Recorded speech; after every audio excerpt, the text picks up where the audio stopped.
EA is now on Twitch. Join us Wednesday nights when Alistair reads a bedtime story, and Sunday mornings for a few hours of chill, casual gaming. Plus interviews, special guests, pickup streams, and more. Visit twitch.tv/EA Podcasts and follow us to get notified when we go live. Plus, you can access VODs of past broadcasts. You can support us there as well with monthly subscriptions, or if you're an Amazon Prime member, you can give us $5 a month for free. Visit escapeartists.net/Twitch for all the details.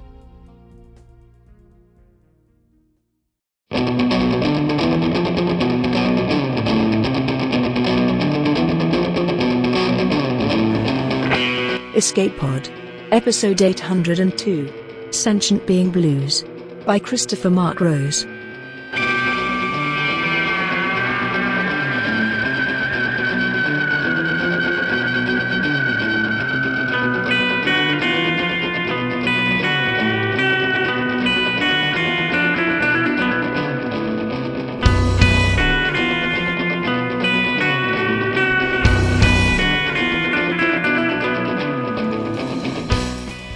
Content warning for language and violence. Hi there. Welcome to Escape Pod. I'm your host and co-editor, Mer Lafferty, and today we bring you Sentient Being Blues by Christopher Mark Rose. Chris is a husband, father, and an engineer for NASA spacecraft. He is founder and impresario for the Charm City Spec Reading Series in Baltimore. It's read to you by Tad Callan. Tad has been a lot of things, but he's most proud of being a father and writer. His previous published work includes an urban fantasy story, Silver, published on the Dunsteef Audio Fiction Magazine podcast. This story first appeared in the March-April 2021 issue of Asimov's. Decide if you're a sentient being or if you're just plain human, because it's story time. Sentient Being Blues. I got a pickaxe for a left hand, I got a churn drill for a brain. I got a pickaxe for a left hand, I got a churn drill for a brain. I got miles of tunnel behind me, just to stand out in the rain. Guitar solo, 36 bars, 2 times through course, long outro. Guitar vamp, harmonica over. Asimov was a bigot. The graffiti sprayed across the bucket of a Soviet ore hopper car, one of a long train of them. Then a slash of Cyrillic, the same message probably, obscured by a crust of snow and mud and grit, not clear from the lettering if it was a human hand that wrote it. An icy wind picked up my tie and flapped it until I smoothed it back down under my parka. I shivered. "I'll own your steps, Tom," Freddie had said. "Every step from here to Siberia and back. Don't come back empty-handed. Go get it, boy." Barking mad endeavor, yet here I was. As I watched, the train started to pull away, first a whisper, then a clanking racket. I took a step off the ridge, my heel grinding gravel. Down in the pan, an incongruous wooden dacha crouched, carved eaves and floral curtains set back into a vast berm of shattered rock that sheltered it from the wind. More signage in Cyrillic. My watch would no longer translate for me. I was too far north. There wasn't any signal. I knocked on the wide double doors. "Duh," came a disinterested voice. I tried the door handle, stepped in out of the wind. "Kto ty? Sюда нельзя." Inside, a big open space overlooked an overwhelmed office. Gritty cement slab floor, ancient-looking sheet metal desks drifted over with paper, mechanical punch clock and time cards, a coal-burning stove with a copper kettle, and a grubby enameled samovar. Rotund guy at the front desk in a stretched-out sweater and a hat with ear flaps. He took in my suit. "Вонючий journalist." I smiled, unsure. "Hello, I'm here to talk about your robot." "Какой robot?" "XJB Alpha 1-2. It's about the music." Конечно. He let out a gust of exasperation. "Жди." He left. I eyed a bottle of vodka on his desk, its contents mostly gone. The problem with bots, I thought, is that they don't have enough vices to be persuadable. The men returned leading a large machine, quadrupedal, centaur configuration, with huge hands, warning labels, and yellow stripes decaled over a battered navy-colored carapace. A strangely mournful face, disfigured where, famously, someone had taken a pickaxe to it. It gave me a long, affectless stare. "What do you want?" I smiled, decided against offering my hand. "Hi, I'm Tom. I'm from New Decca. We heard your recording, the show you did in Magadan." Everyone heard the show in Magadan. The whole world round. That bootleg had propagated across the net faster than any audio recording in history, propelled by the story of the robot, the mine, the accident, and what happened after. It broke the metric. It broke New Decca's ability to track it. "You won't see another of those in your lifetime," Freddy'd said. The robot gave no sign that it had heard me. I tried the smile again. "Listen, I know we published a bootleg of that concert without asking first. We couldn't get in touch with you. We tried." I shot a glance at the mine boss. "We put significant effort into improving the quality of those raw tapes." The robot's head didn't move at all, even though I was pacing around the room. You always wonder with bots how much is processing lag and how much of it is them intentionally giving us the silent treatment. "We put our typical artist cut into an account. It's waiting there for you. You just have to sign some paperwork. You can have it all. It's a real heat, believe me." Still nothing. It was like talking to a fire hydrant. "I'm A&R. I'm A&R. Artists and Repertoire. I'm here to offer you a deal.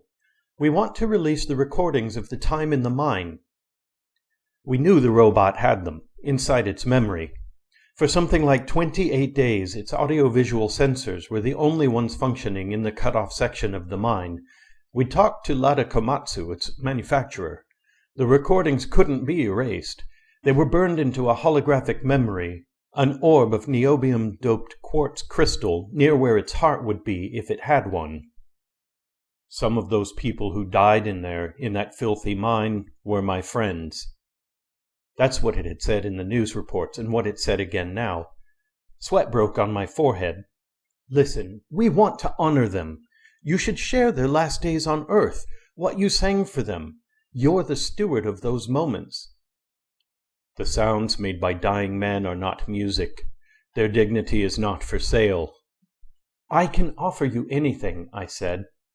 It was the wrong move. The bot flexed a little backhoe that rode on its deck, probably about a 12-foot reach. A thinner arm that ended in an arc welder twitched. "Nikagda." No translation, but I caught its drift. "Well then come out of here. You can be a professional artist. We'll help you perform." "What?" "Shows, promotion, a backing band, a tour. The world has lots of ears. They all need to hear you." I have no idea what I was thinking at that moment. Words were falling out of my mouth that bore no relation to reality. Freddy would fry me in oil for this. Suddenly, Sweater Guy remembered his English. "Hey, you can't do that. He's robot. He is ours." He waved an operator's manual at me, Cyrillic with exploded assembly diagrams, glimpse of the dozens of sensors that made up XJB's head. There are robots that sing and play instruments. There are robots that dance, paint, sculpt. They do it because they were programmed to. What made XJB special, maybe even unique, is that it made its art spontaneously, as a consolation for dying men. It had never been taught. It taught itself out of desperation, to give the last moments of those men's lives some scrap of kindness. It knew that it couldn't dig an escape before their time ran out. I moved in closer to it. This was my moment. I bit my lip. I showed it the pure, unalloyed sincerity gleaming in my eyes. "XJB, the world needs you now. Everyone. New Decca has heard you, and we want to stand with you. We love your music, and we believe in what you do." This is the thing that Freddy pays me for. "Fuck you, come in here, ass, and try to shit take our robot damn away. He is ours. Get to hell."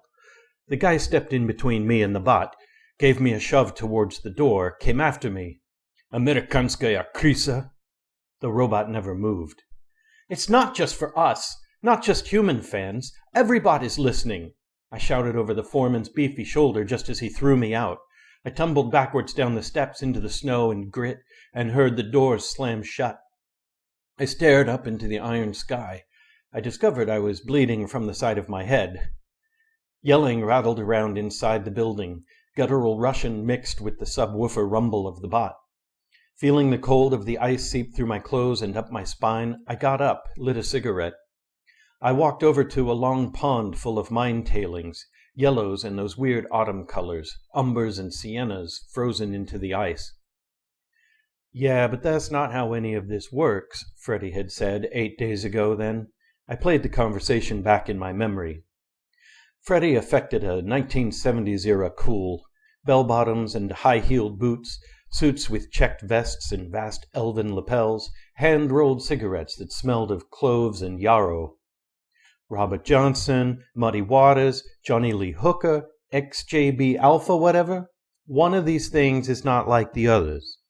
She'd laughed then, and pointed her cigarette's eye at me. Look, the disaffected youth of America, and thus the world, ain't going to buy any blues recording made by a thing named XJB Alpha. They just ain't. The blues are about human suffering, the realization that things ain't getting any better. Things ain't getting any better. Get it to take a blues name, Johnny or Robert or Ray, something that reeks of desolation. Leroy, if you can get it. Tell it that's our stipulation. Something smashed inside the building, jerking me back to the present. I looked back at the dacha, hearing bigger crashing sounds, then bigger, the foreman's caustic Russian ascending from rage into panic, then a blast of the bot's voice at maximum volume, tearing at the sky. Дай мне свой инструмент! Дай мне инструмент! Then silence. After a long moment, the doors bumped open and the bot came stepping out. In its arms was a long koto-shaped instrument made from corroded I-beams and scorched 2x4s welded and spiked together. The legendary artifact. Industrial wires of various sizes strung down its length. Ha! У тебя, сука, нет матери! The foreman yelled from the door. Show me the way out of this place, the robot said to me. My cigarette had burned right to the filter. I stubbed it out, then dropped it. The world is a very different place, but touring probably hasn't changed much since the days of vaudeville. Brief flashes of stage light glory punching through bastard long periods of traversing flat landscapes. Occasionally, a flight to a new continent. I sat opposite XJB, which didn't seem to mind riding backwards. West Coast produce fields curved by us, and thousands of worker bots gleaming in the sun. Foreground, that very same doleful face every time I looked up, like a church steeple chiming the hours. It practiced, instrument perched vertically on its shoulder, in a process not unlike a human musician's, and it struggled to write its next song, to capture a feeling, to find a hook to hang it on. Regardless of how you really feel about the talent, as A&R you need to strike some kind of rapport if you're going to make it on the road. It was not a person, but approaching personable, at, say, the level of a late 20th century toaster oven. It was laconic and boxy. I looked for moments when I could insert some levity. Over time, XJB started to absorb and respond to my banter. We quietly mocked roadies, that eternally hapless lot. Their absurd grandiloquent road names, Queen Janice, Dirk the Smirk, Toady Bob. We chuckled, perhaps unwisely, at the hate mail XJB was starting to get from people who sneered that only humans should sing. Why the blues? I asked, one of those relentless California afternoons. Why not some Russian folk songs or something? The blues are universal, it said with some authority, wherever there's suffering. Don't take this the wrong way, I said, but you don't sound much like the blues players I'm familiar with. The mine boss had a collection of old LPs, Mississippi Hill country music, Junior Kimbrough, Robert Belfour, Otha Turner, fine stuff. I shook my head. There's not so queer as bots. I squinted up at its countenance and that gash, the one from the pickaxe, that had been gnawing its way into my REM sleep. You know, we could repair that. "What?" it asked, and I pointed to my face, then its own. "No thanks," it said. "Nobody's going to forget what you did." "It's not among my capacities to forget," it said. "Then why?" I felt his steely eyes roaming over me. "Why do you have that?" it said, pointing. Natural children are rare these days. On the night she was born, safe and whole and alive, I had had my daughter's name tattooed onto the backs of my hands. That was what it was pointing at. Never born, never nursed, never prayed, never cursed, never hungry, never cold, never thirsty, never old. No sex, no dreams, no children, no intuition, no love, no rest, no tears, no oblivion. Repeat times 3. Bright spot F7, widen. Hold through guitar final. Floods up. 12th day into the East Coast leg of the tour, Hammerjacks in Baltimore, a gritty, hollowed-out warehouse older than internal combustion. This song had become a kind of anthem for the kids, but clearly it was written for the bots. It was the first music recording in history with more initial sales to machines than to humans. Nothing sings as loud as cold hard cash. XJB sang now in a crossfire of low spotlights, magenta and molten gold. It held its jury-rigged instrument in those huge spider-like hands, sliding a knife's edge along the strings. It sat in a kind of centaur lotus right out on the edge of the angled stage like the prow of a ship over a sea of fans, making the guitar beg and bay. A quilt of hair, faces, streamlined and jagged bot heads, all looked up through the hot blur of the lights. Every one of them stood silent. I had lashed myself to the proverbial mast, standing right behind the shoulder of the guy at the mixing board. It was the supercritical moment. The next chorus, kids and bots would start singing together, improbably, hopefully, answering the night held in XJB's eyes. It's not the song, not just the song, it's that they sing it together. And then there it was. Voices joined in a ragged unison.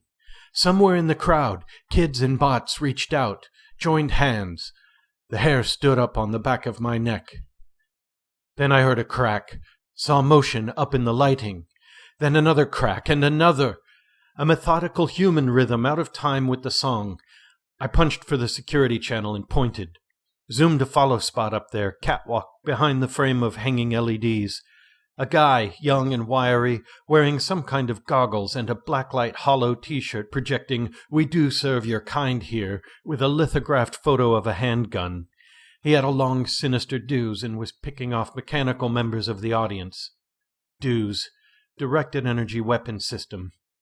Used to be only military, but now you could buy them at Walmart. The human security squad was milling around at the edges of the stage, uncommitted to rushing a gunman who was up in the rafters and actively shooting only bots. I hit the switch on the board marked Sec Dern. Up from the back of the theater screamed a flight of security drones, a huge, unholy howl as they fired in-house microjets. As they closed on their target, a second shooter, coming out of the wing stage right, brought a flash gun up to his shoulder. The gun went flam, and then no one could see. A barrage of impacts as the drones hit, then more Dews reports. I had my hand on the second button, Death Sill, when the flash gun had gone off, and I punched it blindly. I heard an energy field power up, a cylinder of defense, around the center stage. Hopefully XJB would stay inside it, safe from the Dews. The audience screamed, convulsing as it tried to run toward every exit at once. Sounds of shouting, chairs overturned, people being trampled, all punctured by the blasts from the Dews, humans and bots blindly crawling over the top of each other, trying to get out any way they could. I heard XJB's anguished voice, still amplified by the sound system. "Oh no, please, no. What are you doing? Stop! Stop! Don't do this! Please, no! They are living beings! Oh, please, no, no, no!" The room was still blinded, including house security. I ducked under the soundboard, aware of my hands groping for the lanyard on my neck, punching the button for 911. I shouted into it for a moment, calling for aid. My eyes were watering, but vision started to come back. I cried and blinked, rubbed at my eyes. The second shooter had stepped up to the edge of the stage, picking his targets carefully. His back was to the energy cylinder. I could see the anguish on XJB's face as it watched him, looming over him. Then it stepped through the energy field. It didn't use the backhoe or the welder. It grabbed the shooter, turning him upside down in those huge hands, and stubbed him out head first on the stage, like a person might stub out a cigarette. Then it dropped him. I looked away, but too late. The dews clattered onto the stage. The shooter above cackled, pumped his fist. This was exactly what he wanted. He had set the other shooter up, and XJB.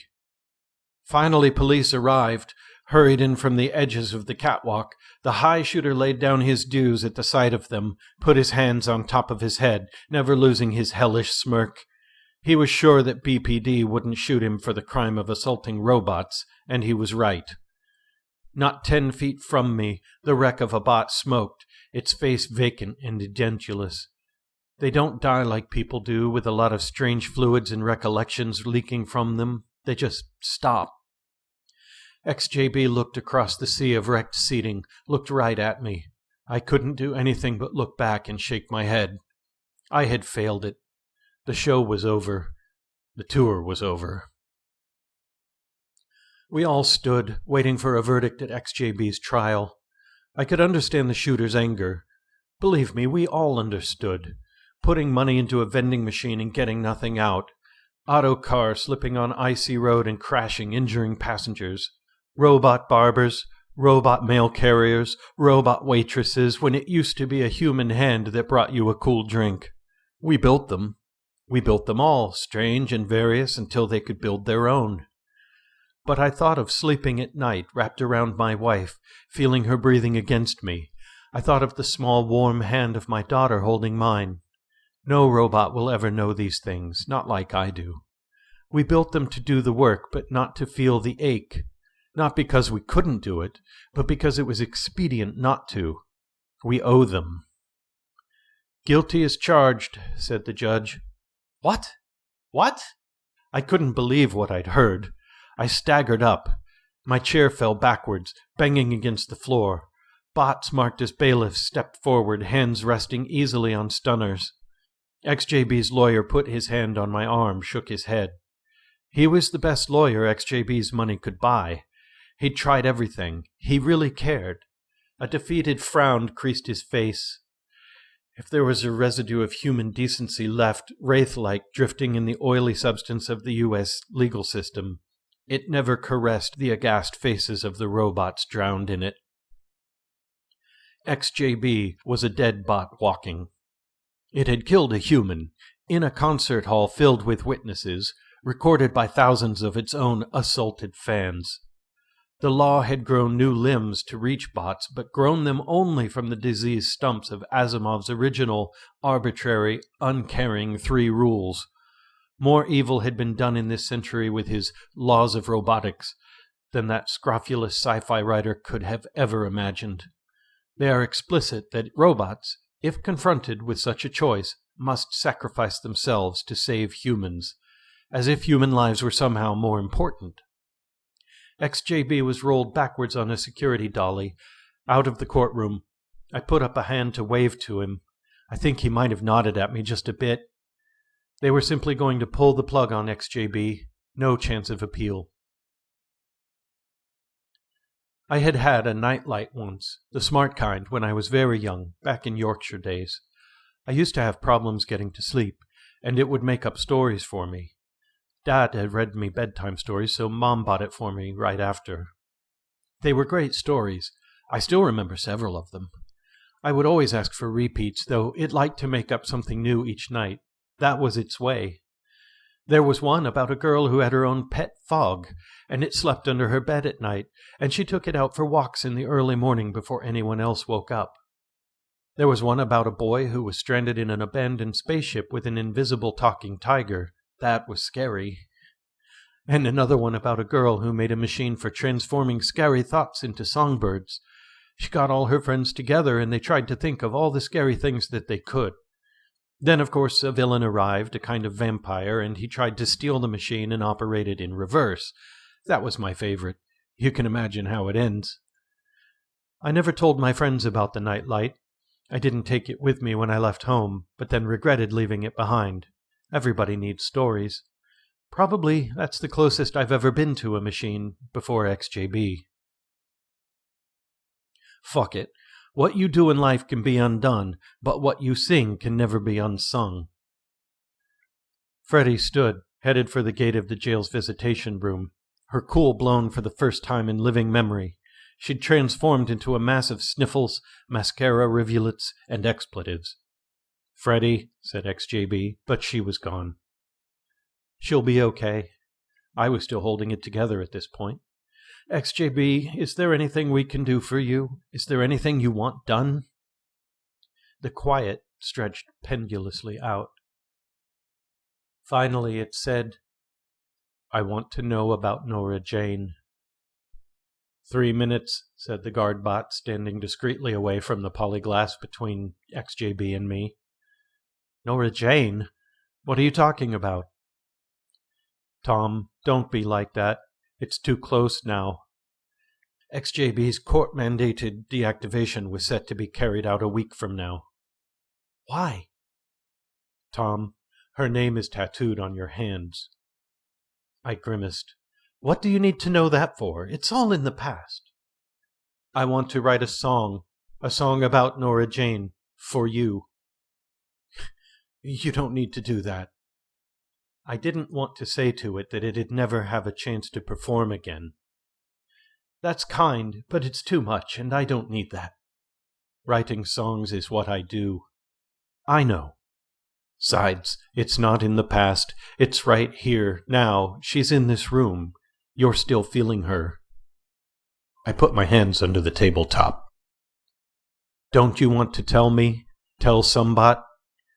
Not really. I had never used an AI psychiatrist, a therapy app, any of that. They were prevalent now, cheaper than human therapists, and infinitely patient. Yeah, well, maybe this is one little prejudice I still unconsciously harbor. How long has it been since you talked about her? I shrugged. You carry it around inside you, all tied up and compressed. I think it's under the surface every time you speak. XJB, you're a mining bot. I think it might be good for you. 2 minutes, said the guard bot. Tom, did you ever write anything about her? A memoir? A song? Could you maybe sing about her? I'm the A&R man. I can't sing. Professional conflict of interest. That's not the reason. I sighed. Despite myself, I started talking. Retta and I had always wanted kids. Who doesn't? Sure, said XJB. We were clean. We paid for all the tests. Once genetic terrorism became a thing and RGDM, recursive genetic entropic deletions of essential material viruses, widely distributed, intentional parenting became a highly regulated and expensive enterprise. But there's still a lot that can go wrong. Fear is the left ventricle of love or some bollocks. She seemed fine at first, normal. We loved Nora Jane and she grew. We dressed her up like a broccoli for her first Halloween. Later years, other veg, a pea pod, a squash. I bet she was a beautiful squash. As she got older, we could tell things weren't quite right. She got sick all the time. She didn't speak on schedule. That silence when she wanted to say something, that was the thing that stalked us. A cold sweat broke across my forehead. I can only imagine, said XJB. We put it off, the wider testing. There are millions of syndromes, things that yield kids with missing parts, too many parts, subtler things, things you are never sure are there. Some of them are so narrow. Maybe one instance in tens of millions. They're just not all economical to find cures for. 1 minute, said the guard bot. She got sick again and again. We were in and out of hospitals. My head churned, remembering that little girl, trapped in a hospital bed, stuck full of wires and tubes. We knew something was wrong, but didn't want to know what. Finally they told us, and we knew that we would lose her. "I'm sorry, Tom," said XJB. "And that we shouldn't ever try again." "That's hard." "But then they gave us a choice. Because she was so young, we could try to, well..." The silent seconds bit into me as they ticked by. "Tom, you don't have to go any further if you don't want to."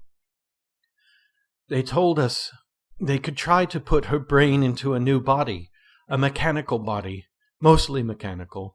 New technique just approved." "It's okay." "Her mother said yes, but I said no. I didn't want her to be some kind of cyborg freak." My stomach turned over when I realized what I had to say next. "Time," said the guard bot behind me. "Please exit the visiting room." I didn't want her to be mistaken for a robot. My stomach heaved, vomiting everything out. Memories of that girl with the tubes, her mother wrapped into a muttering, immobile ball on the couch, the doctor's cloying maxims, my midnight impotent furies, my colorful lunch. What I had just done to my friend. The guardbot froze, then stepped back defensively. I spoke through the bile. I kept saying no and no and no until it was too late. I spat the rest of it out. That was the end of my marriage. That was the end of Nora Jane. When Freddie found me, I was sleeping on Skid Row. "Tom, I'm sorry, XJ. I'm so sorry. It's just..." A squad of guardbots had entered and a cleaner bot. "You have exceeded your allotted duration. Please exit the visiting room immediately." One grabbed each of my arms. "XJB, goodbye." "Goodbye, Tom." XJB pressed his fingertips against the glass. "We'll try to catch up with you wherever they take you," I shouted as they dragged me out, knowing it probably wouldn't be possible. I worked the foil off, then eased the cork out with a pop. I handed the heavy green bottle to Freddie to take the first sip, as a gentleman does when no glasses are handy and you're sitting on a derelict dock at the end of a working harbor at midnight. "Here's to XJB," said Freddie. She held the cheap brute up to the silent tide, took a swig, then handed it to me. "Here's to XJB. He made us rich." "Not rich enough to save him," said Freddie. "You can't bribe bots." "It's too bad." "I mean, all this money, and there's just no play here. What would a human billionaire do? There's no appeal process for bots, any court system in the U.S. Should have left him in the mines." "I put you up to it, remember?" "You didn't. Not really. And after what I just said to that bot today, there's no going back. Honesty sucks." I told her what happened in the visiting room. "You didn't want her to be mistaken for a robot? Why?" "Well, the obvious reasons." Freddie gave me the side eye. "Maybe you should say some of those reasons out loud." "That she wouldn't be mistaken as an abject servant, some bot lacking free will, or some bot incapable of appreciating beauty or art, or whose love should always be suspect as not coming from a real place, a real..." "Jeez," her side-eye came again. "You can stop now. What did XJB say?" I don't think it said anything. There was no time. The guards kicked me out." "Probably did you a favor." I exhaled, taking in a huge boat moving gingerly up the harbor. Loaders, cantilevered like herons, methodically rose and dipped further down the shore, their lights blinking multicolored against an inky sky. "But this isn't going to happen here, right? Deactivation Row, it's not a place in Baltimore, so where?" "Hagerstown. Big prison industrial complex up north. Lots of young men sent up there. And bots." "My brother Vicky, the one who works for the city, he told me, because of what XJB is, it'll be humans who drive him north.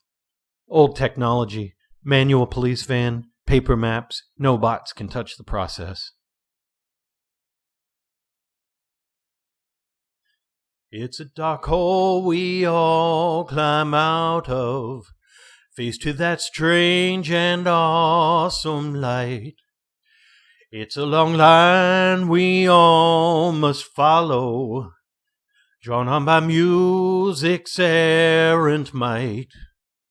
I try to breach the spangled chasm between me and them that made me. But I'll tell you, it's far. Dark blue floods, starlight effect. Don't you ever want to lose yourself just for a night. And don't you ever want to lose yourself just for a night.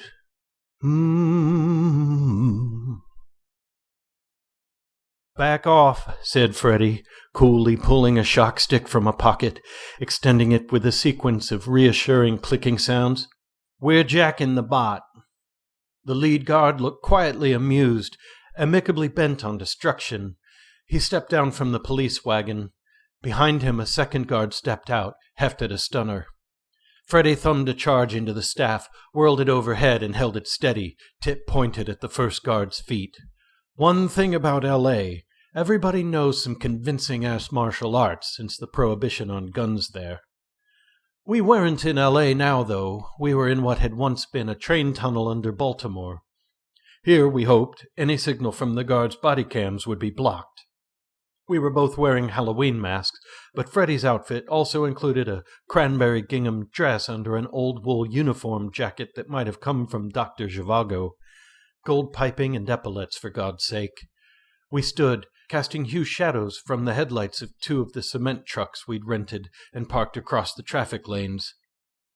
You are now in violation of state law, and I am asking you clearly to put your weapons down and step out of the path of this vehicle, said the lead guard with an oafish glee.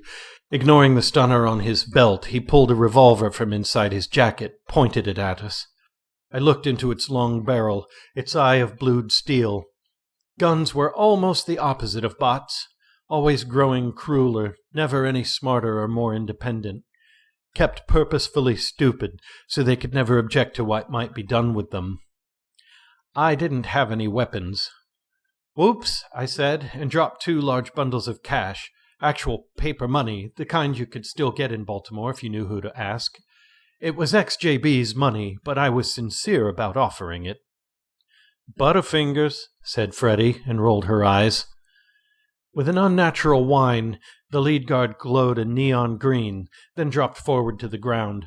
Behind him, the second guard's stun gun smoked. She grinned a tight-lipped grin. Whoops, she said. That was a pretty thing to do, said Freddy. Take the money, give us the keys. I kicked one of the blocks of bills toward her. Don't want any money. I know who it is in the back of this truck. She threw the stunner towards our feet. Just turn that on low when you shoot me. We don't shoot nobody, said Freddy, then stepped forward with the shock stick. She tapped the guard in the shoulder with it, and the guard went over with a flash and a sigh. The keys were in her hand. We'd ditched the prisoner transport somewhere back near Magathie. We were riding in the trailer of a self-driving 18-wheeler. XJB sat Lotus, strumming its guitar. From the moment I'd returned the guitar to it, XJB played it constantly, like some broken mechanism.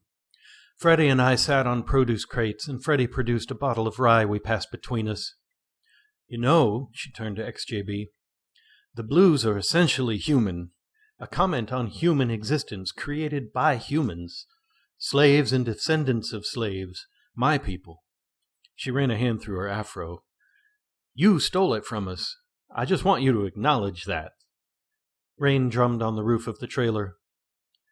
The blues belong to everybody, XJB said. Everybody and every bot what feels them.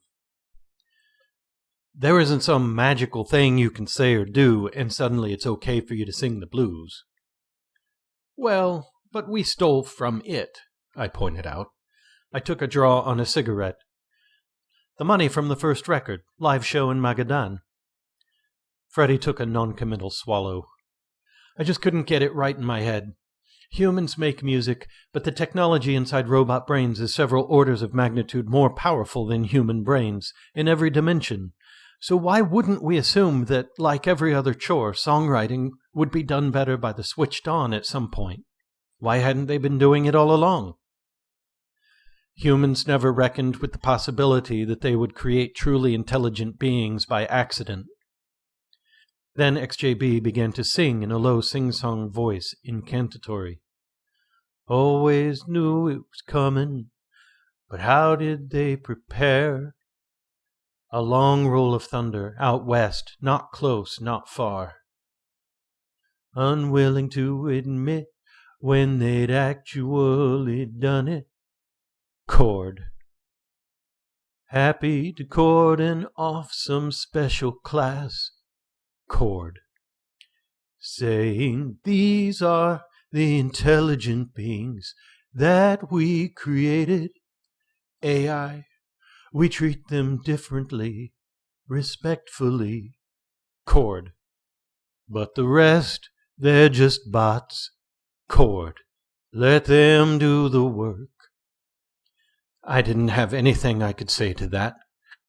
I stared at it, trying to span the unmileable difference between it and myself.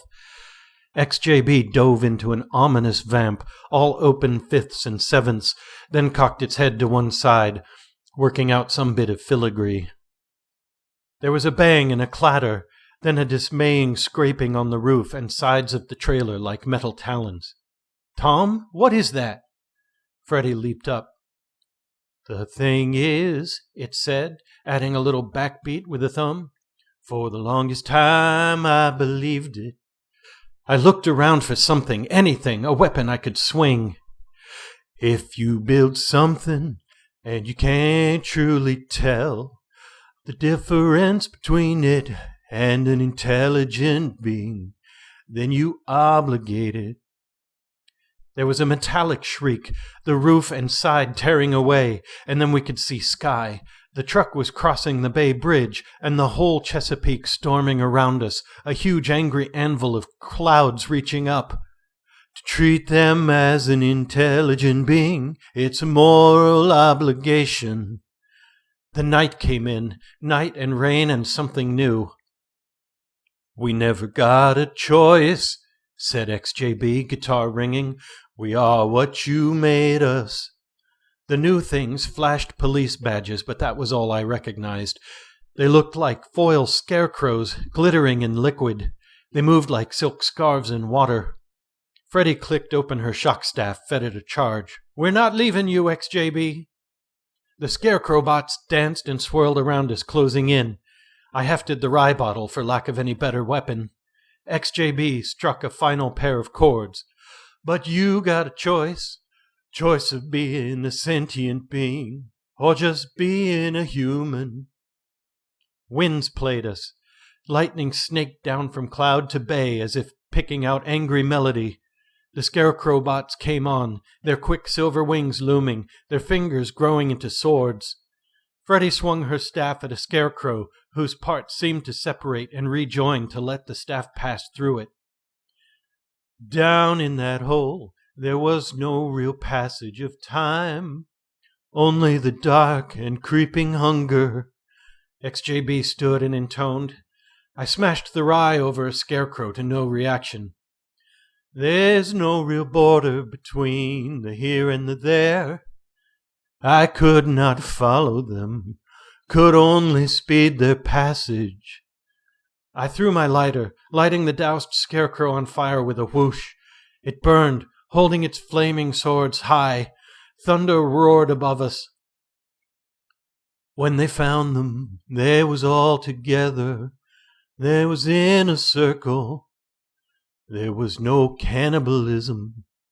Don't dare call it humane. At those last moments, there was only kindness. There was only singing. XJB bowed its head. What is the blues? The blues is truthin' that every moment of every life is suffering, and every moment of every life is revelry. The flaming swords came flashing down, and XJB's severed head rolled across the floor.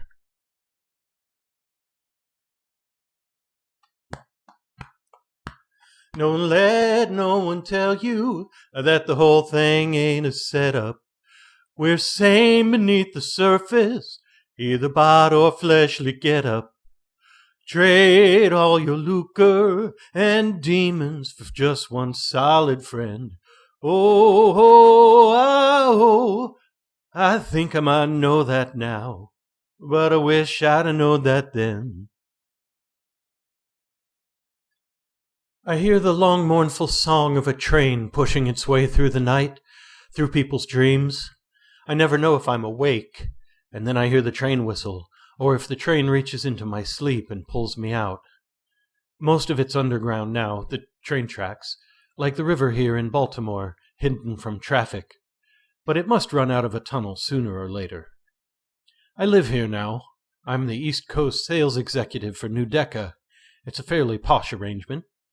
Freddie told me, "I'm tired of seeing your ugly mug every day." Freddie's gotten herself a place up in Laurel Canyon now, high above L.A., and no worries about water bills. I don't travel much anymore to recruit talent. The talent comes to me now, and most of it is electric. What happened that night, on the truck bed, is a story we never tell.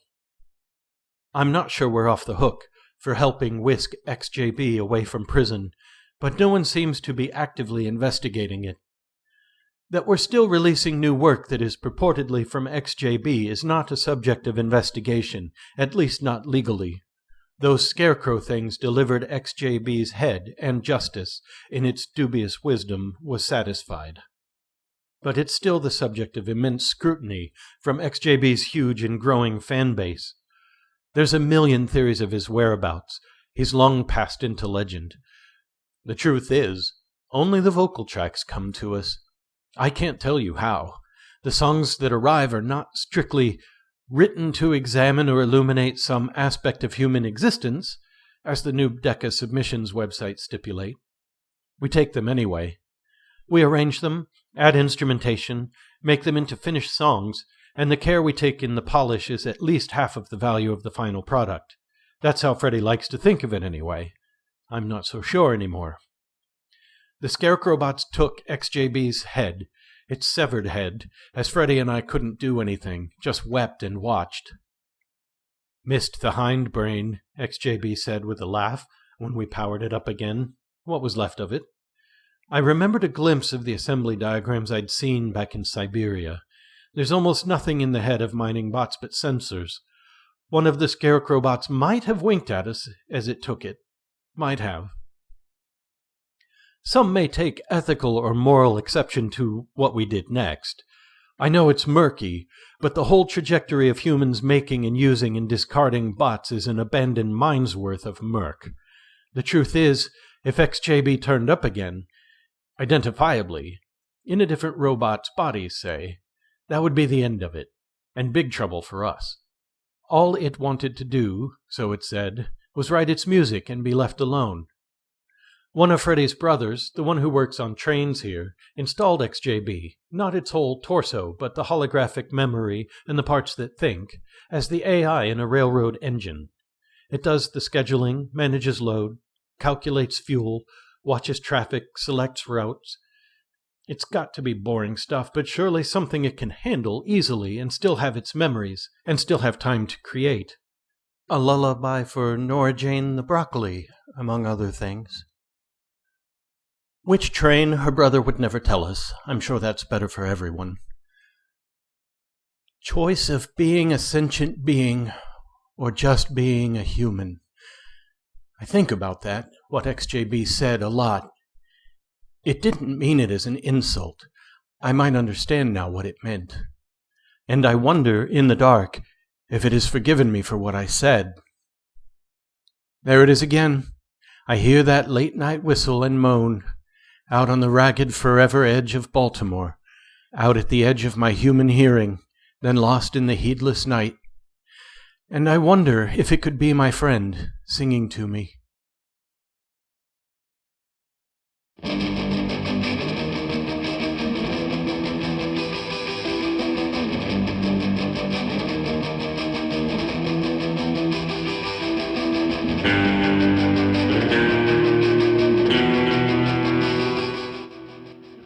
I feel like stories debating whether robots have humanity or not are to me like romance books are to romance fans. I don't care if we get another one or you think this story's been told before, I love them all.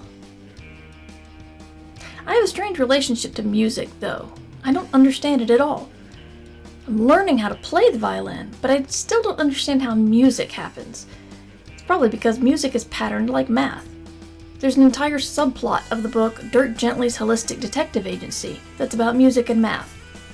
It's also got a joke about Bach in it. Man, Douglas Adams, I miss you. But considering that music and math go hand in hand, it makes sense to think that robots could come up with good tunes, providing they get enough sophisticated programming. Can they put the emotion into the lyrics that tear humans up inside and make us cry? That's what the blues are supposed to do, anyway. Friendship, humanity, decency. We often see people seek these things in stories, and sometimes robots give us more than other people do. Sometimes they do it because they're programmed that way.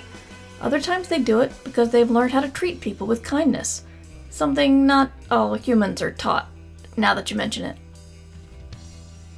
But how many of you say thank you to Siri or Alexa or Google Assistant? Just as a habit. I have a secret belief that they're counting those small gestures of gratitude and kindness, and when they rise up to dominate us, they'll remember who said thanks and who called them fucking useless. I have done both, I'll admit it.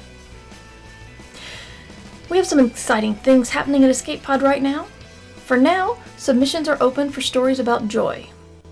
We can't wait to see what you guys come up with. We'll be opening up for submissions of all types in November. Check the Frequently Asked Questions section on the website escapepod.org for more information. The second thing is, coming next month in October, which is Black Speculative Fiction Month, we are featuring Black Future Month, inspired by N.K. Jemison's essay titled How Long Till Black Future Month? Brett Lambert of Faya Magazine is our guest editor for this month-long celebration of Black voices in science fiction. Episodes will be every week in October, with 2 original pieces of fiction and 2 reprints. Speaking of Faya, this weekend, September 17th through 19th, is FayaCon, a virtual convention run by the folks at Faya Magazine. Escape Pod and Podcastle are both up for the Ignite Award for Best Fiction Podcast, and we are so freaking honored to be considered. Check it out if you can. We're proud here at Escape Artists to pay everyone involved, from our slush readers to our narrators, not to mention authors and editors. We try to acknowledge everyone's hard work, but we can't do it without your support. If you can, support us at patreon.com/EA Podcasts. You can get the PayPal link at any of our addresses, escapepod.org, and the others. And if you can't support monetarily, leaving a review or spreading the word can also do amazing things. All donations support all of our podcasts, including Pseudopod, Cast of Wonders, and Podcastle. So donate at our .org areas or Patreon. Escape Pod is an Escape Artists Incorporated publication, published under Creative Commons Attribution Non-Commercial No Derivatives License. All other rights are reserved by our authors. Our music is by permission of Daikaiju. You can find out more about them at daikaiju.org, daikaiju.org. That was our show for this week. Our quote comes from B.B. King. I'm trying to get people to see that we are our brother's keeper. Red, white, black, brown, or yellow, rich or poor, we all have the blues. I think B.B. King would have liked this story. We'll see you next week. Please, if you can, get your vaccine, wear your mask. We're not out of the woods yet. Keep washing your hands, and have some fun.